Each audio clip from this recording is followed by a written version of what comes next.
주 안에서라는 제목으로 하나님의 말씀을 전하겠습니다. 예수님을 주님으로 구주를 믿는 그리스도인의 삶은 세상 사람들과 달라야 합니다. 그리스도인의 삶은 참으로 중요합니다. 하나님의 말씀대로 살고 주 안에 거해야 합니다. 주 안에 사는 것은 무엇일까요? 예수님이 내 안에, 내가 예수님 안에 거하는 것입니다. 주 안에 있는 그리스도인은 하나님께서 함께 하시며 지켜주십니다. 주님께서는 우리가 주 안에서 어떻게 살기를 원하실까요? 주 안에서 간용하기를 원하십니다. 5절에 같이 읽겠습니다. 너희 간용을 모든 사람에게 알게 하라. 주께서 가까우시니라. 간용이란 무엇일까요? 사전적인 의미는 남의 잘못을 너그럽게 받아들이거나 용서한다는 뜻입니다. 원어의 뜻은 무엇 위에 덮는다. 남의 허물이나 약점을 덮는다는 뜻입니다. 사전과 원어의 뜻을 종합해보면 간용이란 다른 사람의 잘못이나 약점을 덮어주거나 너그럽게 받아주는 것입니다. 우리가 살면서 인간관계에서 왜 힘듭니까? 속상합니까? 그 이유 중 하나가 다른 사람을 간용해주지 못해서 그렇습니다. 상대방의 좋은 점, 잘한 점을 보지 못합니다.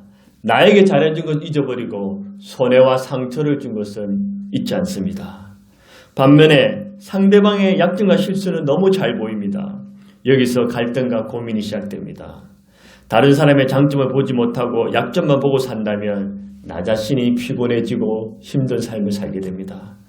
인간관계의 갈등과 위기를 넘어서려면 남의 허물이나 약점을 덮어줘야 합니다. 뿐만 아니라 그 사람의 있는 모습 그대로 받아들일 수 있어야 합니다.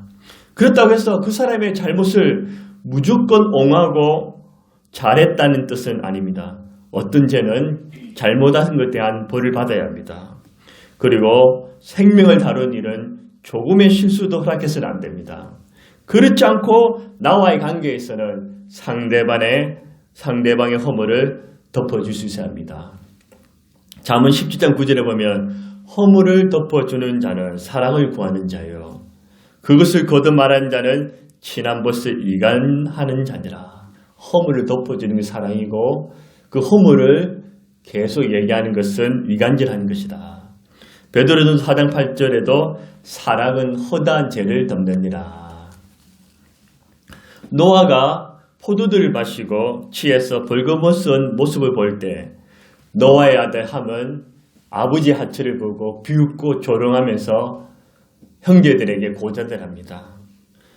그러나 같은 아들 셈과 야벳은 아버지 하체를 보지 않고 옷으로 하체를 가려주는 간용의 자세를 보여줍니다. 셈과 야벳의 자손들은 잘되는 복을 받습니다. 요셉의 형들은 요셉을 시기, 질투, 미움으로 노예로 팔아버리는 죄를 범했습니다. 요셉은 나중에 큰 권력과 출세를 누리게 되어서 형들을 복수할 수 있었지만 하나님의 마음으로 하나님의 뜻 안에서 형들의 허물과 잘못을 너그럽게 용서해 줍니다. 요셉은 하나님 앞에서 큰 인물로 쓰임받습니다. 왜 우리가 간용하면서 살아야 합니까? 우리는 이미 예수님께로부터 엄청난 간용을 받았습니다. 우리는 죄악을 가지고 태어났고 매일 죄를 지으며 살아갑니다. 하나님을 기쁘시게 해드리기보다는 하나님의 마음에 근심을 끼칠 때가 있습니다. 이런 죄인은 예수님께서 날마다 지은 죄만 기억하사 지은 죄대로 심판하신다면 우리 중에 한 사람도 살아남지 못할 것입니다. 이렇게 멀쩡하게 숨쉬고 살아가는 것은 우리가 잘나서가 아니라 예수님께서 갈보리 십자가에서 피 흘리시고 죽으심으로 우리의 죄와 불의, 악함을 대신 담당하시고 용서해 주셨습니다. 우리의 연약하고 부족한 점이 많음에도 불구하고 있는 모습 그대로 용납하시고 받아주신 것은 예수님의 한없는 간용 때문입니다. 시편 32편 1절에 허물을 사함을 받고 자신의 죄가 가려진다는 복이 있도다.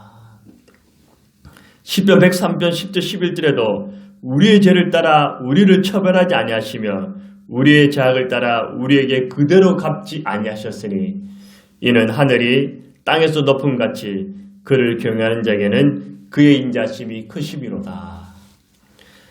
미가 7장 19절에도 다시 우리를 불쌍히 여기셔서 우리의 죄악을 발로 밟으시고 우리의 모든 죄를 깊은 바다에 던지시리라. 하나님의 크신 사랑으로 우리 죄를 용서해 주시고 우리의 죄를 기억지도 아니하신다고 말씀하십니다. 이처럼 예수님의 간용을 받은 그리스도인은 다른 사람을 간용할 수 있어야 합니다. 사회 공동체와 교회 공동체는 다양한 사람들이 모여서 다양한 성격, 직업, 가치관, 생각을 가지고 있는 공동체입니다. 그래서 다 똑같을 수가 없습니다. 부족한 점 있는 모습 그대로 받아들일 수 있는 간용의 마음이 있어야 합니다. 교회는 이단, 사이비 종교가 아니사 누구든지 환영할 수 있어야 합니다. 이 간용은 한 사람에게만 혹은 나와 친한 사람만 하는 것이 아니라 누구에게라고 했습니까? 모든 사람에게 간용해라고 성경은 말합니다. 왜 예수님의 간용을 많은 사람에게 알려줘야 됩니까? 주께서 가까우시기 때문입니다. 코로나19와 세계 곳곳에 일어나는 현상을 보면 예수님께서 오실 날이 가깝다는 것을 알 수 있습니다. 우리가 예수님 앞에 서는 날 무엇을 가지고 예수님 앞에 말씀을 들을 수 있겠습니까? 예수님, 나같이 죄 많고 부족한 너를 용서해 주시고 너그럽게 받아주셔서 감사합니다. 저도 부족하지만 형제, 자매, 이웃의 약점과 허물을 덮어주는 삶을 살았습니다. 그러면 예수님께서 그래 참 잘했다. 내가 너를 용서해 준 것처럼 너도 용서해 줬구나. 잘 알고 있다. 내가 기억한단다. 예수님께서 칭찬해 주시고 우리의 죄와 허물을 덮어주실 것입니다. 여러분, 다른 사람의 잘못이나 약점을 덮어주거나 너그럽게 받아주는 주 안에서 간용의 삶을 사시기를 바랍니다. 우리는 주 안에서 어떤 삶을 살아야 될까요? 주 안에서 기도와 간구하는 삶을 살아야 됩니다.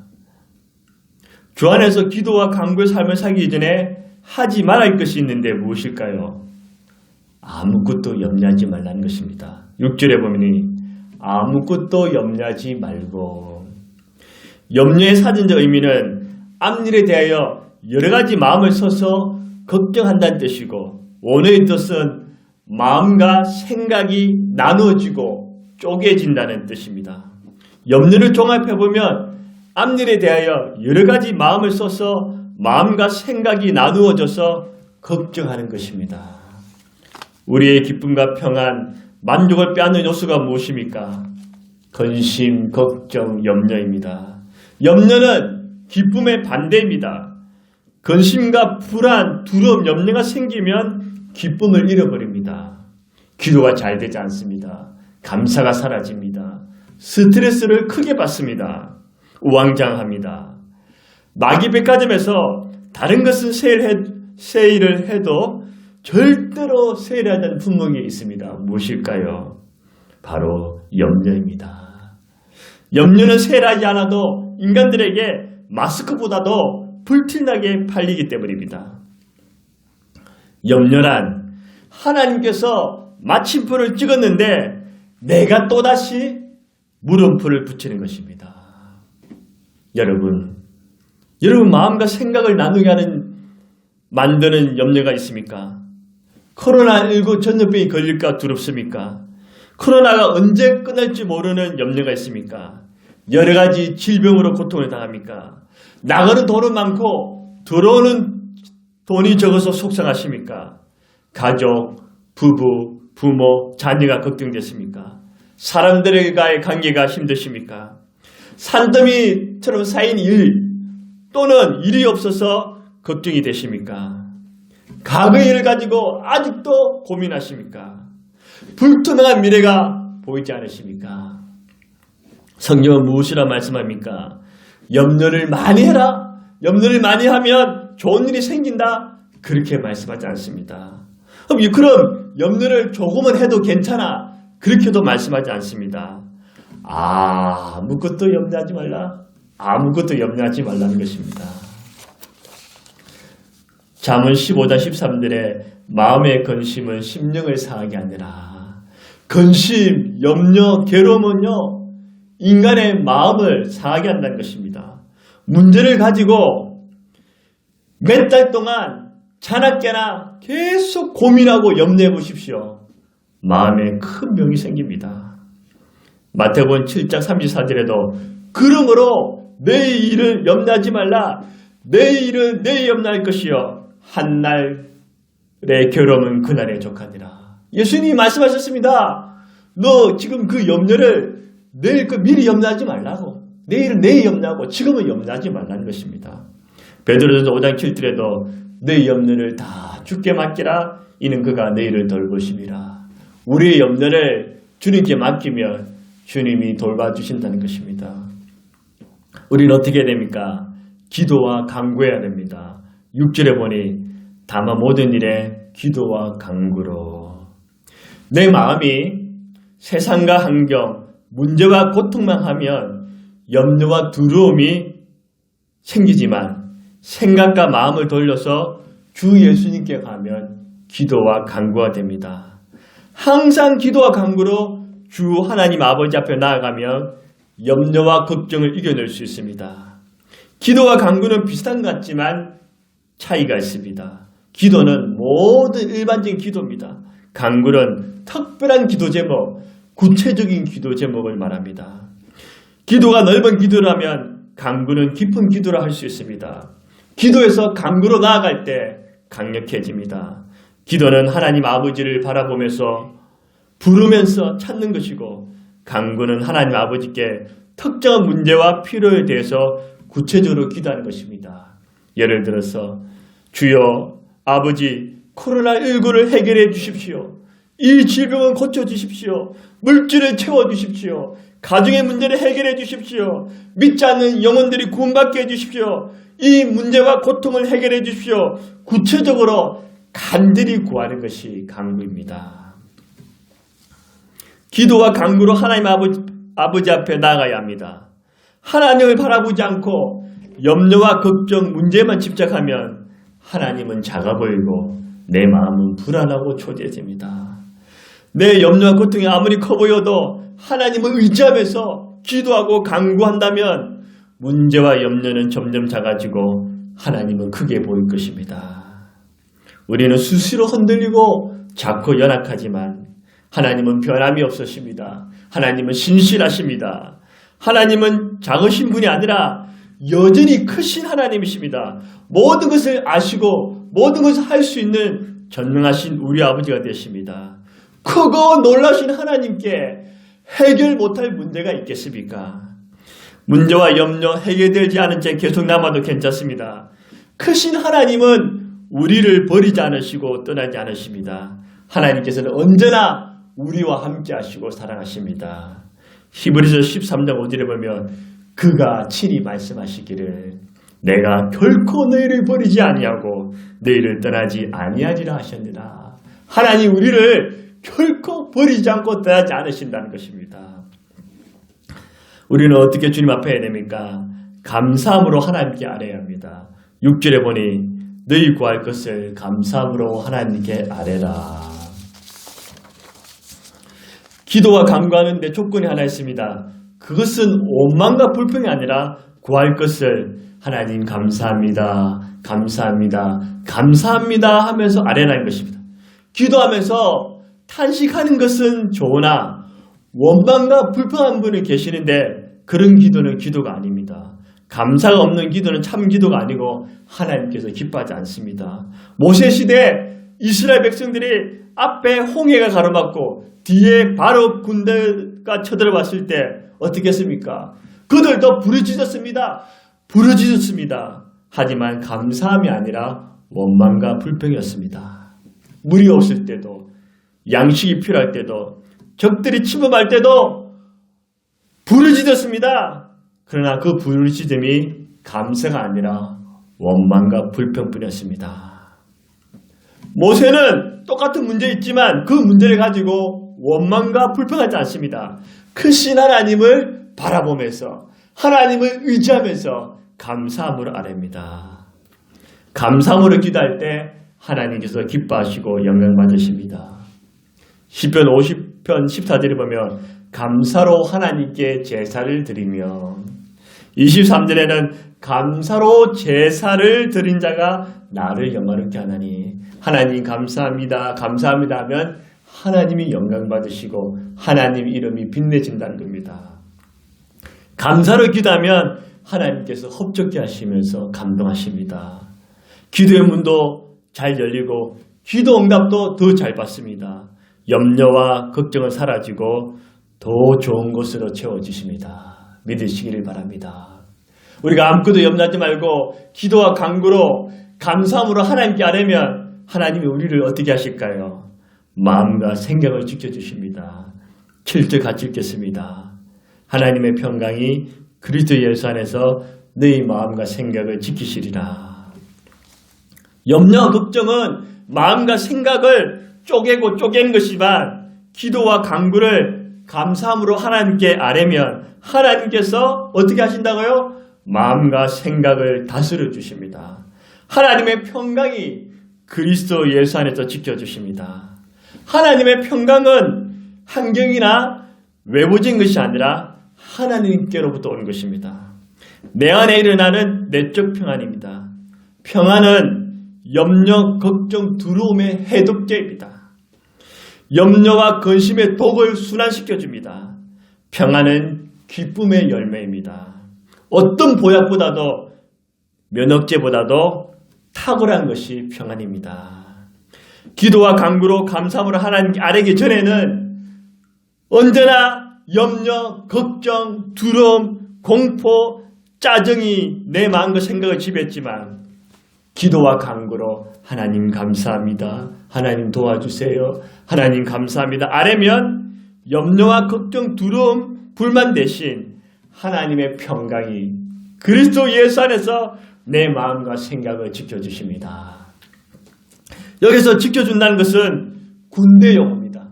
군대 용어로서 하나님께서 군대처럼 군사처럼 강하게 힘있게 능력있게 내 마음과 생각을 염려와 불안으로부터 지켜주신다는 것입니다. 이것은 참으로 크신 하나님의 은혜요 축복입니다. 한 번이 아니라 지속적으로 지켜주십니다. 저는 항상 긍정적이고 기쁘게 살려고 합니다. 하지만 저에게도 어떤 문제나 어려운 일이 생기면 염려와 걱정이 몰려옵니다. 이 문제를 걱정하고 괴로워하고 염려할 것인가? 기도와 간구로 감사함으로 하나님께 아뢰 것인가? 결단해야 합니다. 문제를 계속 염려하면 스트레스 받고 마음이 불안하고 초조해집니다. 그런데 빌립보서 4장 6절 7절 오늘 말씀을 붙잡고 내가 염려한 그 문제를 가지고 기도와 간구함으로 하나님 감사합니다. 하나님 도와주세요. 아뢰면 불안과 걱정은 사라지고 당장 문제가 해결되는 것도 있고 그렇지 않은 것도 있지만 이상하게도 마음이 평안해집니다. 코로나19로 인해 온 국민이 아직까지 불안에 떨지만 물론 저도 조심하지만 저는 그렇게 불안하지 않습니다. 왜냐하면 하나님께서 나와 함께 하시고 나를 지켜주신다는 강력한 확신이 있습니다. 예수의 평강이 제 마음과 생각을 지배하십니다. 여러분 보시기 어떻습니까? 평안해 보이지 않습니까? 다른 사람에게도 똑같이 적응합니다. 성도님, 아무리 힘들고 어려운 문제가 고통이 있어도 원망 불평하지 말고 제 말대로 2달 동안만 집중적으로 빌립보서 4장 6절 7절 말씀을 의지해서 기도와 간구로 감사함으로 하나님께 아뢰보세요. 주님께서 성도님과 함께 하시고 마음과 생각을 지켜주겠습니다.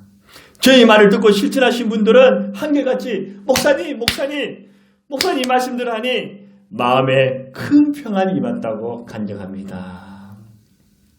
로마서 15장 33절에 평강의 하나님께서 너희 모든 사람과 함께 계실지로다. 아멘. 우리 성도님과 지금 이 시간에 유튜브로 저의 설교를 듣는 모든 분들에게 하나님의 평강이 여러분과 함께 있기를 주 예수 이름으로 복을 빌어드립니다. 사랑하는 여러분, 코로나19와 여러 가지 문제와 고통 때문에 불안과 공포, 짜증, 두려움이 많은 이 시대에 살아가지 않습니까? 우리는 하나님 앞에서 어떻게 살아야 합니까?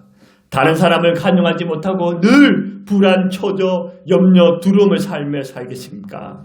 아니면 주 안에서 간용하며 아무것도 염려하지 말고 기도와 간구함으로 감사함으로 하나님께 아뢰시겠습니까?